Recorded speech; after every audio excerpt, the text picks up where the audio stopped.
Aloha Pepsi Cola.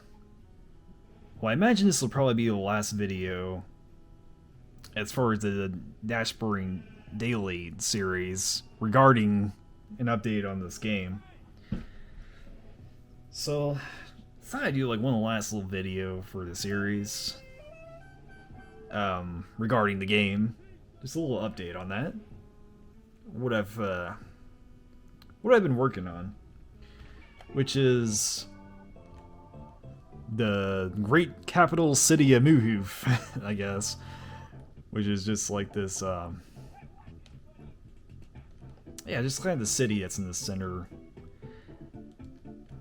And so, yeah, that's what I've been mostly working on. And if look at that, now there's a running function too. And this is going to be kind of like a parody of Tackleville, because you got to have that. This is taking place in the 90s. This game, so this is going to be like a classic, it's like a classic design to like the Taco Bells. And I guess it's not going to be called Taco Bell. It'll probably be something like Mission Taco or something like that. Over here, you'll have like a parody of like McDonald's. I think I'd call it like just Yellow Square for now, just something generic. And oh yeah, this is a new brick I just made. It's a beautiful tan brick. I don't know what it is about tan bricks, but I always just love how it looks. Like not just in video games, but like real life. That was probably like one of my favorite features of like some of the buildings I've been to, some of the malls, when it has like that tan brick. I don't know what it is, or tan tile. It's just a very nice aesthetic. And if, yeah, this is not going to be the music that's going to be the game. This is just like a Earthbound music. Because, you know, it's just heavily inspired like by the Mother series, probably. So just the music, the, you know, placeholder music for now, and it works. And then, yeah, new trees. Needed to make some bigger trees because it's just gonna work really well in like the rural mountainous areas, like especially to the east of this map. We got like the equivalent of the Ozark Hills or whatever. Like just the hillish area. So it's gonna work in a lot of like forests and rural areas, mountainous areas, and you can make some even more varieties with it, like, you know, taller trunks, make this part, you know, taller too. And so yeah, just had to do that. Nice variety to it, the nature foliage and everything. And so got some smokestacks. This is gonna be kind of like the industrial district of the city, just on the waterfront here, the riverfront, I mean, because yeah, you know, for whatever reason there's like rivers and lakes on the moon. I mean, I don't know. I mean, it might be explained in the game itself, probably. I do have a lot of the plot and story, you know, in my head right now, so yeah. Anyway, out there to that way, that's gonna be where the mall's gonna be, and here I can show that real quick.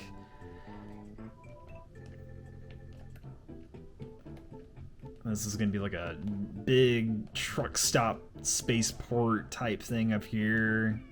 This is gonna be like just some big strip mall, making some use of the new tan bricks there. And this is just going to be like the mall right here. You know, like multiple entrances to the mall, as you can tell. It just kind of wraps around. Like the road just kind of wraps around the mall itself. Yeah, so quite a big area for the mall, because it's going to be a big mall. Gotta have a big mall for the main city. Yeah, and then there's just like this big trailer park right here, and yeah, a lot of work. There's a lot of stuff to work on the map here still. So yeah, this place is gonna be massive. That is for sure. Anyway, let's go take a look up here. So, one of the reasons I implemented this run function is I might have to do away with the car system itself as far as driving. It's just way too OP. And it kind of just takes away like a lot of the challenge and all that and such. And so, yeah, it just makes it a little bit more challenging if you're just on foot and you're doing this.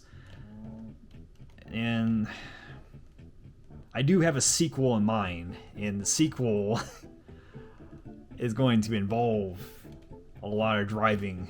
So the sequel game will have that be implemented, and plus it will be on a new engine that will make it easier to do so. It might even be in 3D, I'm not too sure. But I just know that, yeah. Oh, also, if you haven't noticed, these trees and such, and corn and all that stuff is just, an orange, yellowish color to it. And that's because, since it's November, and still the fall, it's gonna be like this. And that's kind of gonna be a feature also. Possibly. I would just have to make it to where the winter seasons do not, break the game. Because that could be possible. When, you're able to walk over the frozen water, you're going to be able to access other, areas maybe you shouldn't be at yet. But also that, the game's gonna be pretty open-ended, like just open world-wise, because like Mother 1, like the Earthbound 1 game that came before Earthbound, like that whole world was pretty open up. So I mean, this is what's taking a lot. It's gonna be taking a lot of inspiration for that because it's just gonna be such a massive map. Yeah. So. Yeah, I don't know. Like, there's games that have that kind of feature, like Animal Crossing, which it works out pretty well. I mean, as long as you don't make it too much of a change to it. Like, the fall works pretty well because it's just, you just got some color palette swap for the most part. But the winter time is going to be like the biggest change, of course. That's going to be where it's, icy and snowing and such, which yeah, that's happening on the moon somehow. But again, I just got busted. So yeah, that's something I'll have to work on there. But it's gonna have a way to tell from your clock, from your computer or whatever this is gonna be on, where it's gonna be able to tell like oh, it's this time, so it's gonna have it be that season. And that's kind of like a new feature with the patch I'm using for this engine, where you can do that. You can have the program recognize like what you have on your computer, like what the clock is, and it can do things in the game reflecting on that. So yeah, that's gonna be kind of a cool thing. Might be able to work on, especially like when seasons come along, like Christmas and such. It will just add some extra features to the game for that time.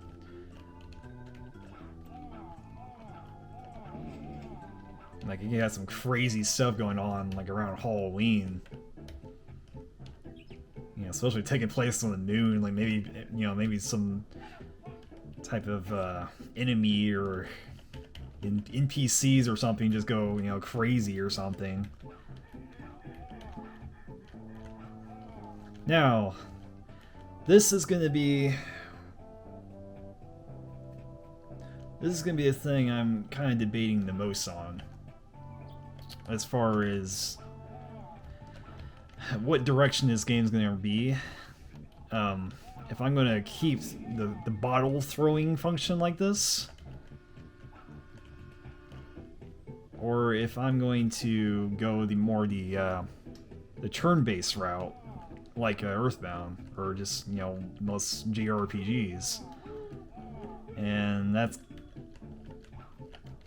kind of where I'm gonna have to really figure out there pretty dang soon here, because I will be starting to work on the kind of the whole story plot here, and you know, the beginning parts of the game, since, you know, I got enough of Moohoof will be the city below where I was at before. That's where the game's gonna start out at.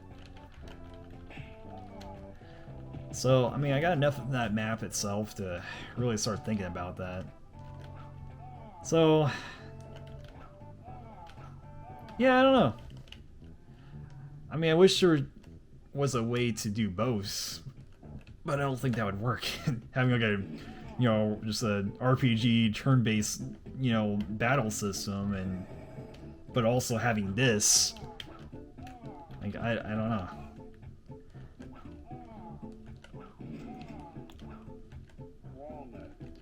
I'm not too sure what more I can do with the whole bottle throwing system. I mean, I might be able to program some more things the enemies can do besides, you know, just follow me like this, or they become hostile, or, you know, you had the blue guys, the Glarks,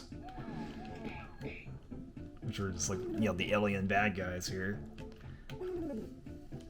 So yeah, I don't know, because there's a lot of enemies I have ideas for. A lot of them being like based on like American cryptids, like jackalopes and Bigfoot, and, you know, things like that. And it'd just be easier to use a turn-based battle system to, you know, use that, because it'd just be kind of harder to have that happen on the, you know, just the overworld, the map itself. And it's like I'd say I'm pretty decent on the map making aspect of, you know, video game, like 2D video game making. I think not so much the 3D, but as far as 2D map making, I think I'd say I'm pretty alright. I mean, it's pretty alright for the most part, but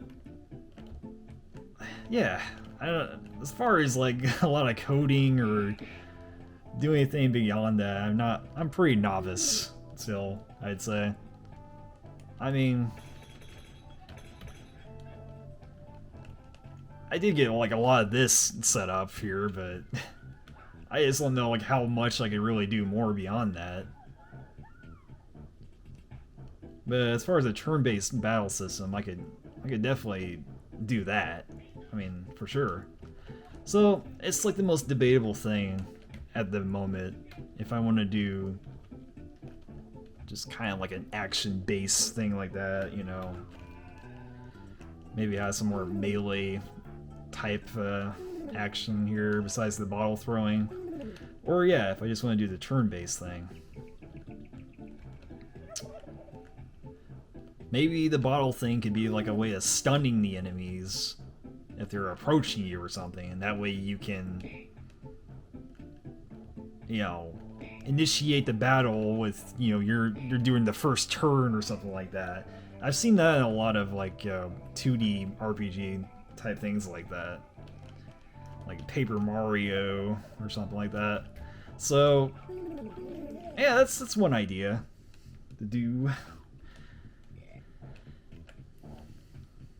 So yeah, there's just a lot of plans with this game, and like maybe I might have like a little demo by the end of the year, and then maybe, you know, maybe by the end of next year I might have like an actual playable, you know, the actual game, like RPG thing. Which would be, yeah, that'd be nice. I mean, I think by like the end of next year, I would have enough of the game to do that. Like, not enough of it done. Because it is something I want to probably focus on a lot after this daily dashboarding series. Which, you know, I'm not stepping back completely from doing videos and such, but this is a project I want to work on a lot more now. I just have that drive right now to really work on it, so you know, it's just one of those things. You got this drive to work on things like that, you know, just go for it. Especially when it's a project such as this that, you know, I just kind of had like periods of you know, just work on it and then, you know, put in the back burner, work on it, you know, life comes up all the time with, you know, life things. But yeah, that's just that's the game right there, Lunabilly. Thank you for watching. Oh yeah, and here's just a little preview of the city itself here. So yeah, that's gonna be the mall itself right there. This is just a trailer park here to show before. That's going to play a very important role in the story, this massive crater here. Yeah, you got this massive train hub thing. So Moohoof is kind of like an interesting, you know, mishmash combination of like Chicago, St. Louis, Milwaukee, I guess Green Bay too, because I kind of want to make a like a Lambeau Field type sports dome stadium thing here, and have like a neighborhood right across the street or something like that. Because that's one of the things that I really liked about Green Bay was seeing that like that. Like having just a neighborhood, like just houses right across the street from the stadium. That was kind of interesting. And yeah, I mean, a reason like it would take a heavy, you know, Wisconsinite inspiration is like it's the moon, and what was the moon usually, you know, humorally associated with, but like, you know, cows and cheese and such. So I mean, like, what better state to really, you know, have a, you know, influence on it than Wisconsin. So one of the other things I might be doing here is adding a couple of statue monument type things, like having a big cow here, because, you know, the city is called Moohoof, so you know, just add a cow there, and then have like a big beer tower, like a beer bottle tower right here, and like, I guess this is gonna be like a big kind of bar party club area. This thing here, something like that. But yeah, that is Moohoof, and man, I just love that tan block texture, man. I don't know what it is. I like it. All right, well, thank you for watching. I'll have some future update videos on this game if you're interested. I don't know if it'll be on this channel or the other channel, but if you're interested, yeah, I'll surely have an update on either one. It's been Corey. I'll see you all next one. Somewhere out there. I'll see you.